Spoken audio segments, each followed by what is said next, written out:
മനുഷ്യൻ്റെ മനസ്സ് മനസ്സിലാക്കുന്ന ഫസ്റ്റ് ജീവി നായിയാണ്.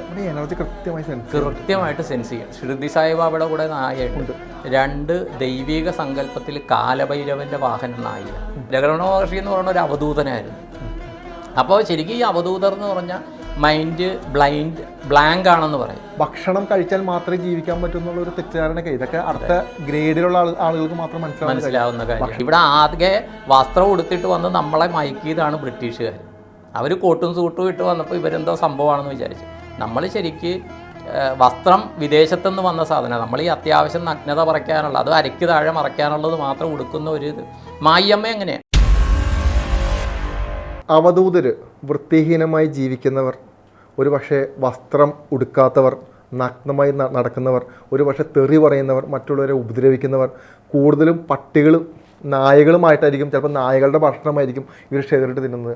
നമുക്ക് എന്താണെന്ന് മനസ്സിലാക്കാൻ പറ്റാത്ത ഒരു കൂട്ടം മനുഷ്യർ. അത് ഒരു പക്ഷേ നമുക്ക് ഭ്രാന്തരായിട്ട് കാണാം, അല്ലെങ്കിൽ ഏതെങ്കിലും തരത്തിലുള്ള സൈക്കിക് ക്യാരക്ടറുള്ള ആളുകളായിട്ട് നമുക്ക് ഫീൽ ചെയ്യാം. അവരെ നമ്മൾ പലപ്പോഴും നമ്മുടെ എന്താ പറയുക, ഇന്ത്യയുടെ ഒരു ഇതെടുത്ത് നോക്കിക്കഴിഞ്ഞാൽ ഇവർ അവധൂതർ എന്ന് പറയുന്ന ഒരു കാറ്റഗറിയിലാണ് ഇവർ അറിയപ്പെടുന്നത്.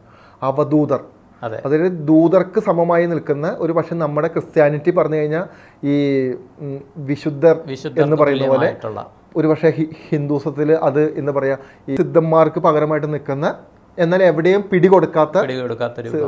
എന്താണ് അങ്ങയുടെ ഒരു അനുഭവം? ഞാൻ വേറൊന്നും ചോദിക്കട്ടെ സാറേ, ഞാൻ പറയട്ടെ. ഇപ്പം ഞാൻ അങ്ങയുടെ ക്ലാസ്സിന് ഇരുന്നിട്ടുണ്ട്, മാനസിക ഇതിനെക്കുറിച്ചുള്ള ക്ലാസ്സിന് എഴുന്നിട്ടുണ്ട്. ഈ ഒരു അവസ്ഥയിൽ എൻ്റെ അറിവ് ഞാൻ പറയുകയാണ്, ഈ ഒരവസ്ഥയിൽ നമ്മൾ ബ്ലാങ്ക് എന്നുള്ളൊരവസ്ഥയിൽ പോകുന്നുണ്ട്. മനസ്സ് ബ്ലാങ്ക് ആയിട്ടുള്ള ശൂന്യം എന്നുള്ള അവസ്ഥയിൽ പോകുന്നുണ്ട്. അടുത്തുള്ളവർക്ക് നമ്മൾ എന്താണ് എന്ന് മനസ്സിലാകാത്ത അവസ്ഥയിൽ ആൾക്കാർ ചിന്തിക്കുന്നത് അവർക്ക് തോന്നുന്നില്ലേ? പക്ഷേ അവരെന്താണ് ചിന്തിക്കണേന്ന് നമുക്ക് മനസ്സിലാവും. സാറിന് തോന്നിയിട്ടുണ്ടോ? ഇല്ലേ? അല്ലേ? അവർ നമ്മളൊന്ന് കോൺസെൻട്രേറ്റ്, നമ്മൾ ബ്ലാങ്ക് ആയിരിക്കും, പക്ഷേ അടുത്തുള്ളവൻ്റെ തോട്ട് എന്താണെന്ന് ഓട്ടോമാറ്റിക്കായിട്ട് നമ്മളിലേക്ക് വരും.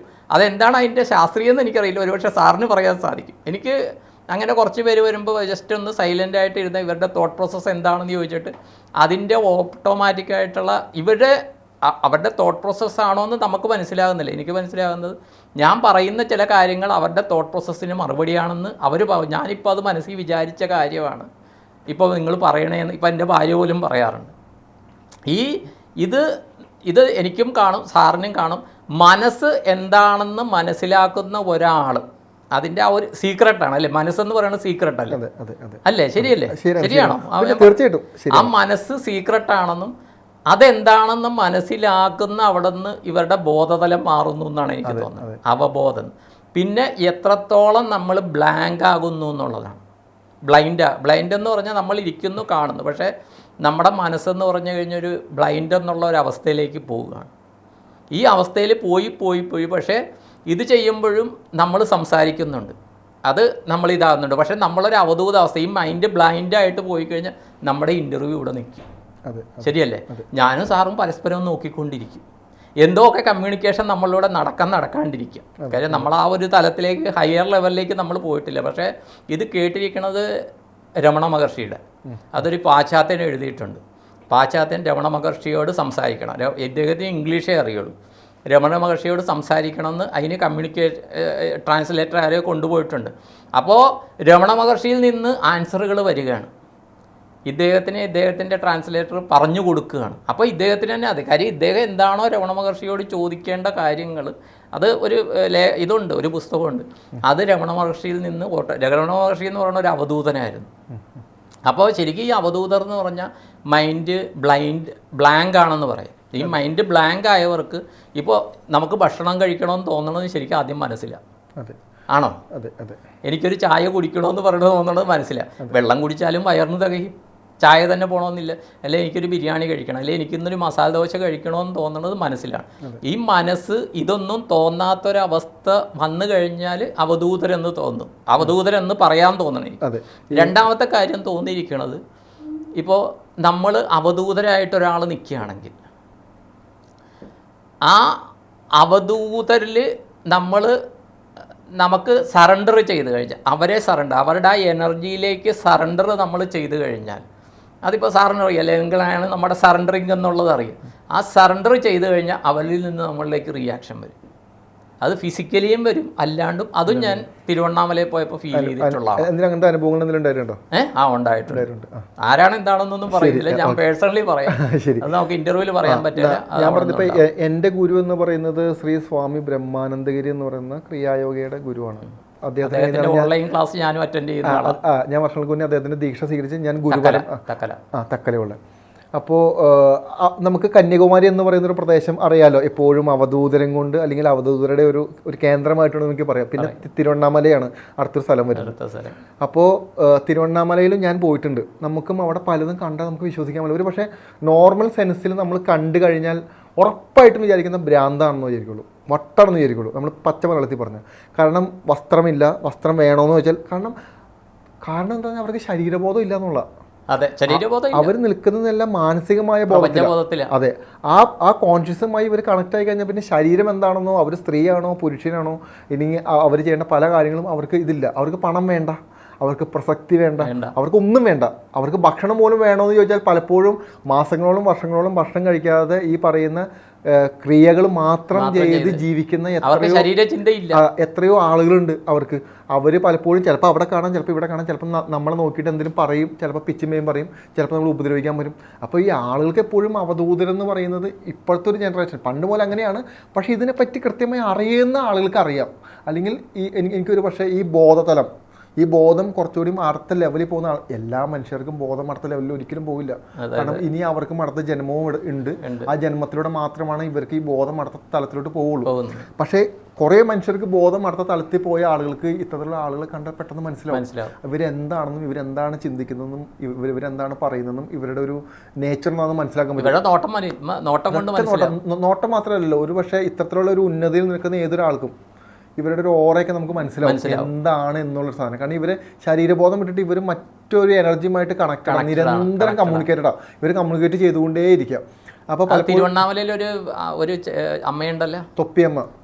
ഞാൻ നേരിട്ട് പോയി കണ്ടിട്ടുള്ളൂ. അത് രസം എന്താണ്, ഈ തൊപ്പിയമ്മയുടെ വീഡിയോയുടെ താഴെ വന്നിട്ട് ഇവരെ കൊണ്ട് സൈക്കാട്രിസ്റ്റിനെ കാണിക്കണം, അത് ഇതൊക്കെയാണ്. അതെ, ഞാൻ കഴിഞ്ഞ വർഷം തിരുവണ്ണാമലയിൽ പോയി ഈ തൊപ്പിയമ്മേനെ നേരിട്ട് വന്നതാണ്. പലപ്പോഴും നമുക്ക് കാണുമ്പോഴും തൊപ്പിയമ്മ എന്ന് അവര് നോക്കിയ കണ്ണിലേക്ക് നോക്കുകയും ചെയ്ത് എനിക്കൊരു സാധനം തരുകയും ചെയ്തു, കണക്ട് ആയി. അപ്പോൾ ഞാൻ പോയി വീഡിയോ ഷൂട്ട് ചെയ്തിട്ടുള്ള. അപ്പോൾ എന്താ പ്രശ്നം എന്ന് പറഞ്ഞാൽ വളരെ അഴുക്ക് പിടിച്ച ശരീരം, ഭക്ഷണം എല്ലാം തിന്നും, പക്ഷേ നാറ്റവും ഇല്ലല്ലോ അവർക്ക്. ഇല്ല, സ്മെല്ലും കാര്യങ്ങളൊന്നും സ്മെല്ലില്ല, ഈ മോശമായ സ്മെല്ല്. ഒരു ദിവസം കുളിച്ചില്ലെങ്കിൽ നമുക്ക് നാറ്റം വരും. അതെ, ശരീരം മുഴുവൻ ഇതാ, മനസ്സിലായി. പക്ഷേ ഞാൻ അവിടെയുള്ള കുറച്ച് ലോക്കൽ ആളുകളുമായിട്ട് കമ്മ്യൂണിക്കേറ്റ് ചെയ്തു. അപ്പോൾ അവർ പറയുന്ന കാര്യം എന്ന് പറഞ്ഞു കഴിഞ്ഞാൽ ഇതൊരു സ്ത്രീ വന്നിട്ട് എത്രയോ വർഷമായ ആൾക്കാർക്ക് ഇപ്പോഴും അറിയാൻ പാടില്ല. പലപ്പോഴും മറ്റുള്ള പുരുഷന്മാരുടെ കയ്യിൽ നിന്ന് ഇത്തരത്തിലുള്ള കാര്യങ്ങൾ, അതായത് ഈ സെക്ഷൽ അസോൾട്ടുകൾ നേരിടാതിരിക്കാൻ വേണ്ടിയിട്ട് സ്വന്തം ശരീരത്തെ വികൃതമാക്കുക എന്നാണ് പുള്ളിയായിട്ട് ചെയ്യുന്നൊരു പ്രോസസ്സ്. അതിന് വേണ്ടിയിട്ടാണ് ഈ ശരീരം മൊത്തം അത്രയും അഗ്ലിയായിട്ട് വെച്ചിരിക്കുന്നത്. പക്ഷേ എപ്പോഴും ഗിരിവലം അറിയാലോ, ഗിരിവലം ചെയ്തുകൊണ്ടേയിരിക്കുക. എല്ലാ ദിവസവും രാവിലെ 14 കിലോമീറ്റർ ചുറ്റും നടന്നുകൊണ്ടേയിരിക്കുക. വേറെ ഒന്നും ചെയ്യുന്നില്ല. ആരെങ്കിലും എന്തെങ്കിലും കൊടുത്താൽ ചിലപ്പോൾ കഴിക്കും, ചിലപ്പോൾ കഴിക്കില്ല. ചില സ്ഥലങ്ങളിൽ നിന്ന് ഏതെങ്കിലും കടകളോ എന്തെങ്കിലും ആളുകളൊക്കെ ഉണ്ടെങ്കിൽ ഇങ്ങനെ കുറച്ചേരം നോക്കിക്കൊണ്ടിരുന്നിട്ട് പുള്ളിയായിട്ട് നടന്നങ്ങ് പോകും. കുറേ ആളുകൾ ചുറ്റുമുണ്ട്, അത്രത്തോളം. പക്ഷേ സോഷ്യൽ മീഡിയയ്ക്കൊന്നും ഇന്നത്തെ ജനറേഷനൊന്നും എനിക്ക് തോന്നുന്നില്ല ഇത് അംഗീകരിക്കാൻ പറ്റുമെന്ന് തോന്നുന്നില്ല. കാരണം പലപ്പോഴും നമ്മൾ ഈ ഭൂമിയിൽ ജീവിക്കുക, ഈ ഭൂമിയിലെ പല കാര്യങ്ങളും മാത്രമാണ് സത്യം. ഭക്ഷണം കഴിച്ചാൽ മാത്രമേ ജീവിക്കാൻ പറ്റുന്നുള്ള ഒരു തെറ്റിദ്ധാരണയൊക്കെ ഇതൊക്കെ അടുത്ത ഗ്രേഡിലുള്ള ആളുകൾക്ക് മാത്രം മനസ്സിലാവുന്ന കാര്യം. ഭക്ഷണം കഴിക്കാതെയും ജീവിക്കാൻ പറ്റും. ഭക്ഷണത്തിൽ നിന്ന് വരുന്ന നമുക്ക് കിട്ടുന്ന എനർജീനെ നമുക്ക് മറ്റ് പല ക്രിയകളും ചെയ്ത് നമുക്ക് ബോഡിയിലോട്ട് ഒബ്സർവ് ചെയ്യാൻ പറ്റുന്ന പല ടെക്നിക്കുകളും നമുക്കുണ്ട്.